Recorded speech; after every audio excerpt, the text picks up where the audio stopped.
네, 창세기 강의 두 번째 시간입니다. 오늘은 우리 2절부터 5절을 중심으로 하나님 말씀 함께 나누도록 하겠습니다. 지난주에 태초에 하나님께서 천지를 창조하시니라, 참 이 말씀만 들어도 참 감격적인데, 태초에 하나님이 천지를 창조하시니라, 하나님의 그 존재와 또 그분께서 어떠한 일을 하셨는가를 창세기 1장 1절에 선언하시면서 성경이 시작이 되어지죠. 이 모세오경은 창세기, 출애굽기, 레위기, 민수기, 신명기까지 모세가 쓴 이 모세오경은 모세가 하나님으로부터 받은 말씀입니다. 특별히 1차적인 청중은 누구였냐면 당연히 출애굽한 이스라엘 백성들이죠. 출애굽한 이스라엘 백성들, 그들을 하나님의 백성으로 삼으시고 그들이 하나님의 백성이 되었을 때에 자기들이 섬기는 그 하나님이 과연 어떠한 분이신가 굉장히 궁금했을 것입니다. 왜냐하면 그 당시에 이방 종교들 가운데 신을 만들어서 섬기고 제사를 지내고, 또 그 가운데 몰렉신이라는 그 신은 인신 제사를 받고 아이를 불에 던져 제사를 드리고, 수많은 그 종교들, 다양한 종교들, 그리고 거기에 행해지는 모든 종교적인 제반 의식들이 굉장히 혼탁하였고, 예를 들어서 그들이 그 이방 신들 보면은 대부분 자연 신들과 연결이 되어 있기 때문에 그들 농경 문화에 있어서 비나 햇볕이 굉장히 중요했죠. 그래서 바알 신은 하늘의 신이고 땅의 아세라는 땅의 풍요의 신이어서 그 하늘의 바알과 아세라가 서로 관계가 가까워지면 땅의 농산물이 잘 자란다, 이런 생각들 때문에 신전에 창기들이 있었고, 그 신을 기쁘시게 하기 위해서 그 신전에서 창기들과 그런 아주 더럽고 혼탁한 그런 행위를 통하여서 그렇게 그들이 신을 예배하는, 경배하는 그런 어떤 문화들이 있었고, 더군다나 그 자기가 사랑하는 그 아이들을 어떤 그 홍수라든가 아니면 비가 오지 않거나 이러면 제물로 던져버리는 것입니다. 그 불 가운데 던져버리는 이런 어떤 시대가 이제 그 당시에 이스라엘 백성들이 처해졌던, 그러니까 하나님이 누구인지 전혀 알지 못하고 하나님께서 자신을 부르사 그의 백성을 삼으시고 자신들이 이제 하나님을 섬겨야 되는데, 언약을 맺고 나서 시내 산에서 언약을 맺고 나서 그 하나님을 섬겨야 되는데 그 하나님이 누구인지 전혀 알지 못하는 것입니다. 그냥 추측으로만 알 뿐이지. 하나님께서 모세를 통하여 이제 너희들이 섬겨야 될 하나님이 어떠한 분이신가에 대한 부분들, 그리고 하나님을 왜 섬겨야 되며 하나님께서 앞으로 너희를 통해 이루실 일이 무엇인가에 대한 부분들을 계시할 수밖에 없었던 것입니다. 그래서 모세에게 하나님께서는 어떤 분이신지 창세기 1장부터 시작하여서 인류의 그 원시 역사들, 그리고 하나님의 그 구속의 그 행위들을 쭉 기록하면서 창세기가 시작이 되는 것입니다. 그래서 첫 번째의 그 독자들은 출애굽한 이스라엘 백성들, 그들에게 하나님께서 하나님이 누구시며 어떻게 섬겨야 되는지를 가르쳐 주시는 그런 내용이 창세기의 내용인 것입니다. 그래서 하나님의 존재를 이미 전제하면서 시작을 하죠. 설명하지 않습니다. 하나님은 이미 계시고 그 하나님께서 천지 만물을 창조하셨다. 무에서 유를 창조하셨다. 아무것도 없는 그 무라는 공간 안에 하나님은 말씀으로 천지를 창조하셨다라는 것입니다. 그러고 나서 이제 2절부터 5절이 진행이 되는데, 자, 태초라는 그 단어 자체가 이제 무라는 거죠. 아무것도 없는 그 무의 상태. 시간도 없고 공간도 없고 물질도 없는 그 무라는 상태. 우리는 그 무라는 상태를 알 수가 없죠. 왜냐하면은 우리는 경험 세계에 살고 있고 이것은 경험을 초월한 세계에 있기 때문에 무라는 것, 영혼이라는 것도 마찬가지지 않습니까? 경험 세계를 초월했기 때문에 우리가 알 수 없죠. 그 무라는, 그 영혼이라는 그 시간이 아니죠. 그 시간 자체가 없는 무라는 그 속에서 하나님께서 말씀으로 천지를 창조하셨다. 하늘과 땅을 창조하셨다. 라고 했을 때 이 하늘과 땅이라는 것은, 천지라는 것은 단순히 눈에 보여지는 하늘과 우리가 살고 있는 땅뿐만 아니라 그 가운데 있는 모든 만물들을 창조하신 것입니다. 그러니까 창세기 1장 1절에서는 하나님께서 우주 만물을 창조하신 것입니다. 물론 기록된 기사 자체가 지구를 중심으로 이루어져 있습니다. 왜냐하면 그 당시에 당연히 우리의 사고는 지구를 중심으로 이루어질 수밖에 없기 때문에. 그 당시 사람들이 우주라는 공간을 알았겠습니까? 지금은 우리가 과학을 통하여 우주라는 것을 이제 어느 정도 이해하는 그런 단계가 되었지만 그 당시에는 그런 게 없죠. 그냥 눈에 보여지는 별, 이것이 다였죠.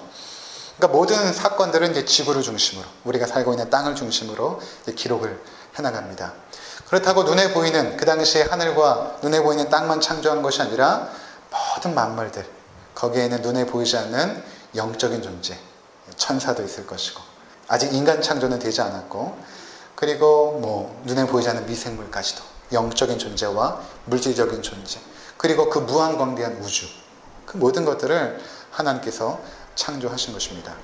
하나님께서 창조하셨다는 것은 하나님은 어떠한 일을 창조하실 때, 그리고 행하실 때 그냥 갑자기 하시는 것이 아니라 계획을 가지고 목적을 가지고 시작을 하십니다. 그러니까 우리가 어떤 건물 하나 지어도 그냥 막 짓지 않죠. 정교한 건물일수록 아주 깊이 생각을 하고 계획을 하고 그 목적에 알맞게 그 건물을 짓는 것과 마찬가지로 하나님께서 우주 만물을 창조하실 때도 그냥 아무렇게 창조하신 것이 아니라 하나님의 분명한 목적과 그 계획에 따라서 창조를 해 나가십니다. 그러니까 모든 우주 만물, 존재하는 눈에 보이는 모든 만물들은 하나님의 목적이 다 담겨져 있고 또 하나님의 계획이 다 담겨져 있는 것 아니겠습니까? 여기 앞에 이제 물컵이 있지만 이게 목적 자체가 물을 담아서 이렇게 먹게끔 하는 그 목적으로 사람이 만들지 않았습니까? 만약에 이것이 이제 깨져서 물이 새기 시작하면 이것은 더 이상 가치를 잃어버리죠. 그러니까 창조물이 어떤 목적을 상실하게 되면 가치를 잃어버려서 우리는 그것을 무가치하다 이렇게 말하지 않습니까? 하나님이 창조한 모든 만물에 목적이 있다는 것입니다. 우리도 이 세상에 하나님께서 창조하셨을 때 목적을 가지고 창조하셨고 하늘에 떠 있는 별이나 땅에 있는 모든 식물들, 동물들도 하나님의 목적을 가지고 창조하신 것입니다. 그 목적이 무엇인가? 그것은 바로 하나님의 영광을 찬양하는 존재. 무슨 말인가 하면 성가대로 창조하신 것입니다. 그러니까 모든 우주 만물이 사실은 성가대, 하나님의 영광을 찬양하는 성가대.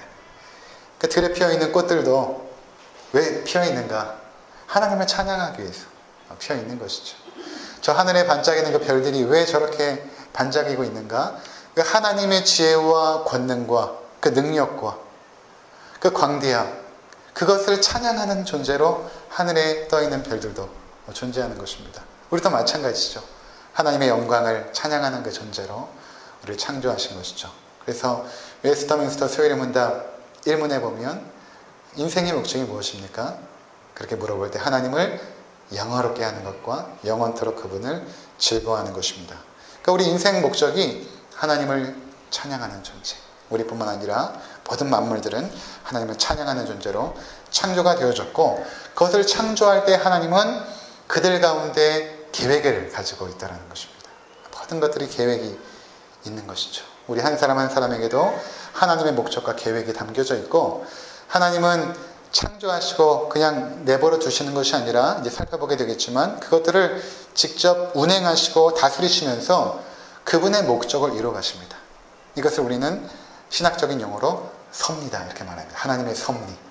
하나님은 창조하시고 섭리하십니다. 그냥 그대로 두는 것이 아니라 우주 만물 가운데 질서와 원칙을 두어서 그것이 저절로 돌아가게 하는 것이 아니라 그것 가운데 직접 하나님께서는 시공간 안으로 들어오셔서 그 사물들과 그 모든 존재하는 것들에 하나님의 지혜와 능력을 베풀어 주셔서 그 목적 가운데 그것들이 이루어지도록 섭리하시고 운행하심으로 마침내는 하나님의 그 영광에 도달하도록 이끌어 가시는 그 역사들을 이루고 있다는 것입니다. 자, 그러니까 1절에서 이미 창조가 다 천지 만물에 있는 모든 만물들이 다 조성이 된 것입니다. 조성이 되었는데 이 현재 조성된 상태는 어떤 상태였냐면 2절에 보니까 땅이 혼돈하고 공허하며 흑암이 깊음 위에 있고 이렇게 말합니다. 땅이 혼돈하고 공허하며 흑암이 깊음 위에 있고 이게 무슨 말인가 하면 하나님께서 하늘과 땅에 있는 모든 만물을 만드셨는데 아직까지 그 안에는 하나님의 질서나 하나님께서 부여하신 어떠한 원리들, 사물의 원리들이 아직은 들어가 있지 않은 혼돈의 상태였다는 것입니다. 물질은 생성이 되었으나 그 안에 그것을 움직이게 하는 질서나 원리들은 아직 없었다는 것입니다. 그래서 그것이 혼돈하고 공허한 상태에 있었다. 그렇게 말하는 것입니다. 자, 그러면서 하나님의 영은 수면 위에 운행하시니라 이렇게 말하죠. 하나님의 영, 원어는 루아흐 이렇게 하는데 수면 위에 운행하시다. 이 원어를 풀어보면 굉장히 참 아름다운 표현인데, 암탉이 알을 이렇게 품는 것처럼, 암탉이 병아리를 이렇게 품는 것처럼 그렇게 하나님의 영이 품고 있었다. 그러니까 이게 무슨 의미냐면, 하나님께서 모든 사물들을 창조하시고 나서 그 가운데 아직까지 하나님의 질서와 하나님이 부여하신 원리들은 없었지만 하나님께서 그 모든 만물을 품고 있었다는 것입니다. 품고 있고, 여기서 하나님의 영은 우리가 잘 아는 것처럼 성령님이죠. 그러니까 창조 때에 이미 성령님께서 이 창조에 동참하신 것입니다. 그러면 성령님만 창조에 동참하셨는가? 그렇지 않죠. 우리 요한복음 1장 1절 잠깐 보고 돌아오면, 태초에 말씀이 계시니라. 이 말씀이 하나님과 함께 계셨으니 이 말씀은 곧 하나님이시니라. 그가 태초에 하나님과 함께 계셨고 만물이 지은 바 되었으니 지은 것이 하나도 그가 없이는 된 것이 없느니라. 아멘. 태초에 말씀이 계시니라. 이 말씀이 하나님과 함께 계셨으니 이 말씀은 곧 하나님이시니라. 이렇게 말씀하십니다. 하나님과 함께 계셨던 이 말씀, 원어로 보면 이 말씀이 로고스 이렇게 표현이 되어 있는데, 이 로고스는 다름 아닌 예수 그리스도를 말하는 것입니다. 그래서 2절에 그가 태초에 하나님과 함께 계셨고 만물이 그로 말미암아 지은 바 되었으니 지은 것이 하나도 그가 없이는 된 것이 없느니라. 이 예수 그리스도로 말미암아 모든 만물이 지어졌다. 그러니까 하나님께서 창조하실 때에 하나님, 성부 하나님 혼자 이 창조 사역을 진행하신 것이 아니라 성자 하나님을 통하여 창조하신 것입니다. 그리고 성령 하나님과 함께, 성삼위 하나님께서 온 우주 만물을 창조하심에 있어서 함께 동역하셨음을 보게 되는 것입니다. 가장 주도적인 역할을 바로 성자 예수 그리스도께서 하셨다라고 성경은 기록하고 있습니다.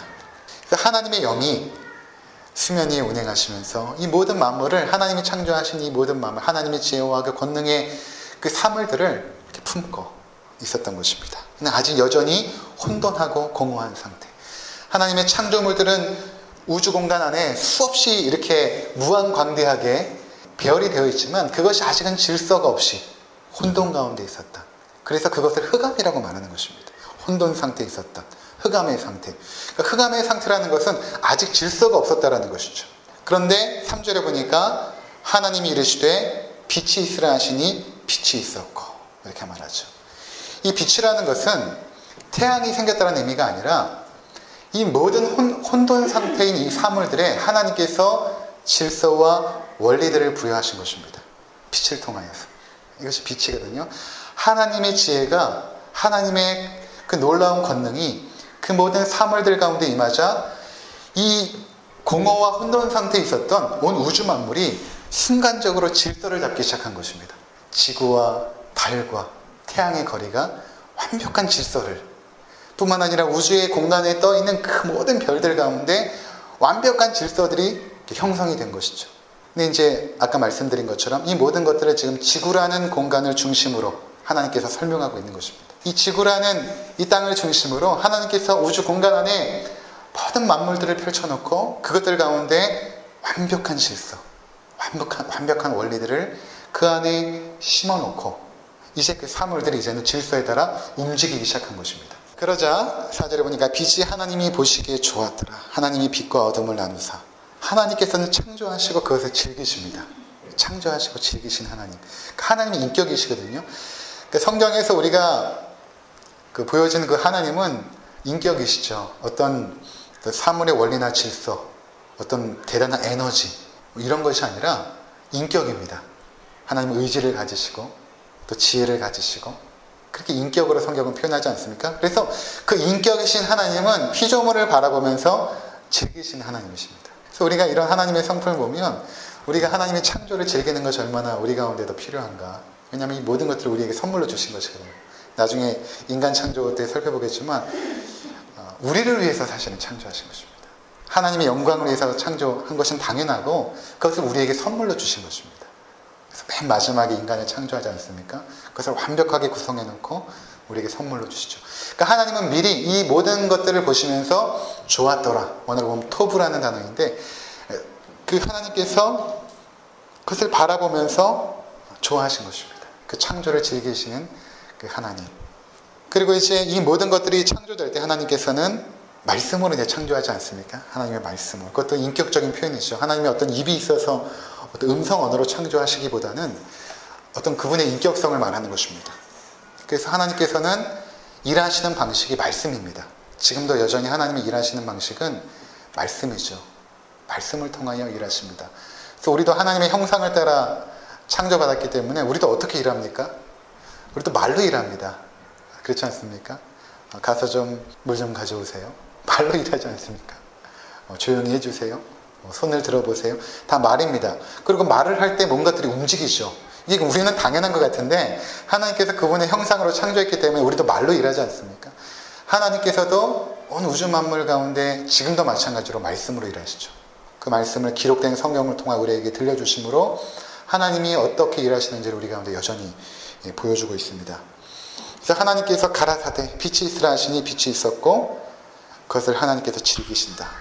그리고 4절에 보니까 빛과 어둠을 나누사 이렇게 말합니다.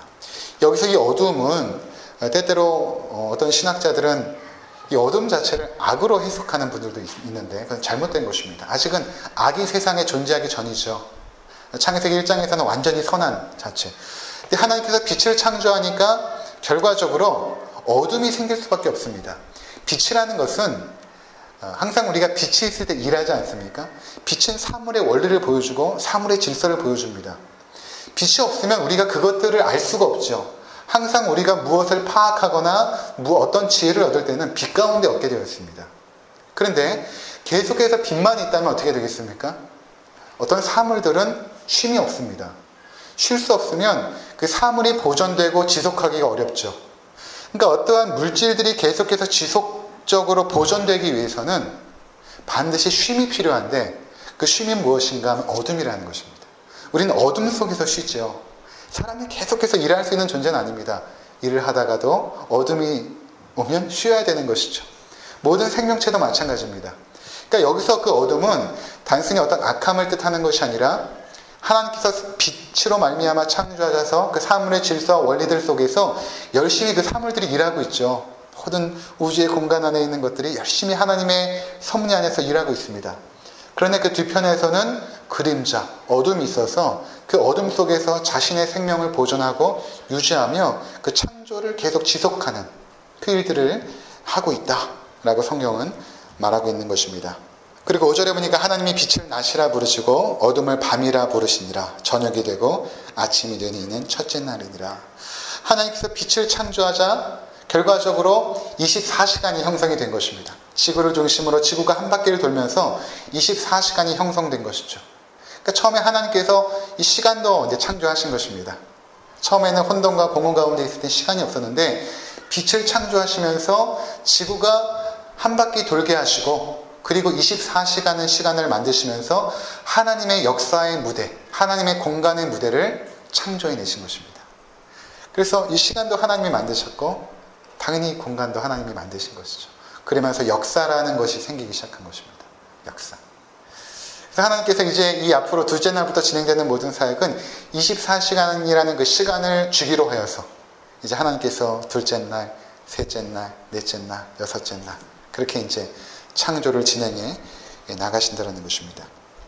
그래서 우리가 2절부터 5절까지 보면 이제 하나님께서 아무것도 없는 무의 상태에서 창조를 하시고 그 모든 사물들 속에서 역사하시고 섭리하사 모든 질서와 원칙들을 창조해내시고 마침내 그것들이 완벽한 질서를 이루어서 온 우주 가운데 운행하는 그것들을 바라보시면서 하나님께서 즐거워하시는 그것이 바로 이 첫째 날 시간이라는 그 하나님의 역사의 무대도 이 첫째 날 하나님께서 다 창조해내셨다 그렇게 말씀하고 있는 것입니다.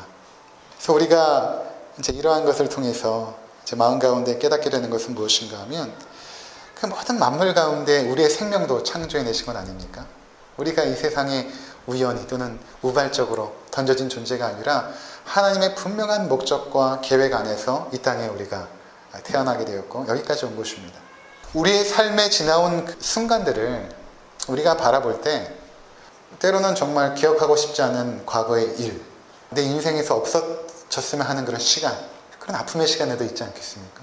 그 삶이 빛과 어둠으로 나눠지지 않습니까? 우리 인생도 빛의 시간이 있었고 숨기고 싶은 어둠의 시간이 있었습니다. 근데 그것을 하나님께서 함께 창조해내셔서 우리의 인생을 섭리해 나가신다는 것입니다. 만약에 우리의 인생에 빛만 있었다면 우린 결코 하나님 앞에 순종하며 겸손히 그분을 따르지 않을 것입니다. 아마 우리는 교만했을 것입니다. 그때의 그 어둠의 시간들, 기억하고 싶지 않았던 그 어둠의 일들이 오히려 우리를 그 빛으로 이제 나오게 한 것이죠.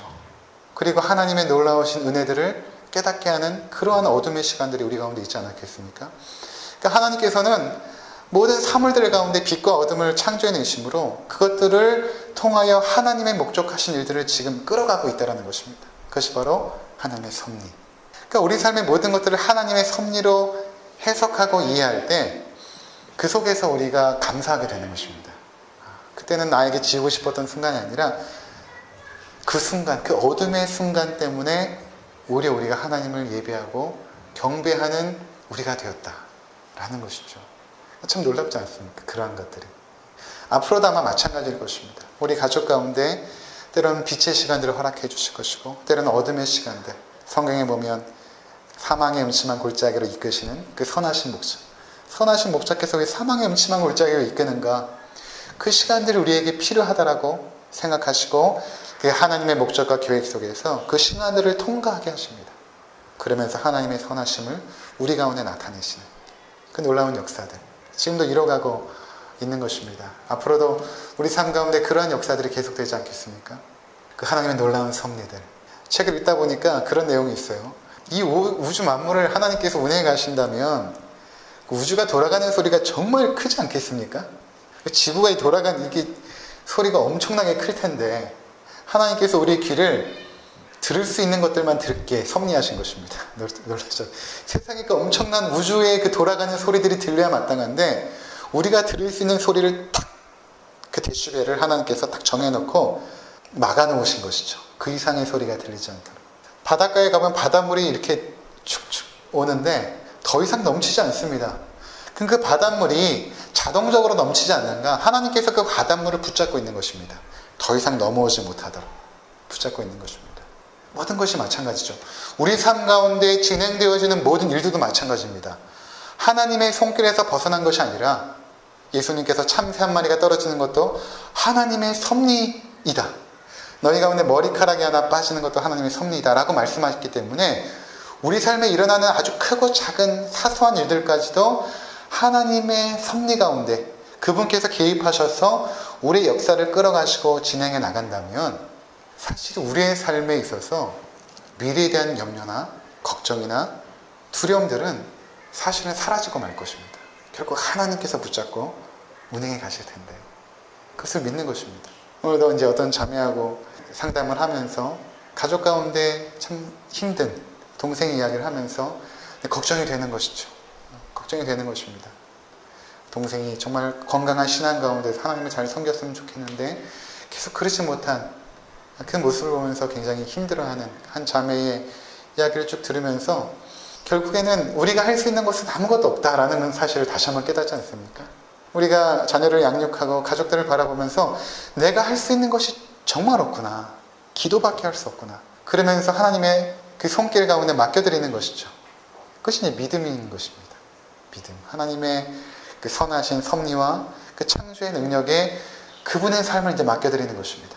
맡겨드릴 때 하나님께서 그들의 삶을 하나님이 뜻하신 목적과 그 섭리 가운데 끌어가실 때 우리 삶이 안정되고 평안함이 깃들고 다시금 하나님께서 우리 가운데 허락하신 그 기쁨들이 우리 가운데 서성게 되는 것 아니겠습니까? 여러분들이 살아가는 삶의 한 걸음 한 걸음 속에서 때로는 하나님께서 빛 가운데를 인도하시고 때로는 어둠도 허락하실 것입니다. 근데 그 어둠조차도 하나님의 선함을 이루어가는 모든 것이 합력하여 선을 이루시는 그 하나님의 그 창조와 섭리의 질서 안에 있다라는 것을 믿음으로 받아들이시고 하나님을 더욱더 신뢰하시는 우리 모두가 되시기를 주의 이름으로 축원을 드립니다. 기도하겠습니다.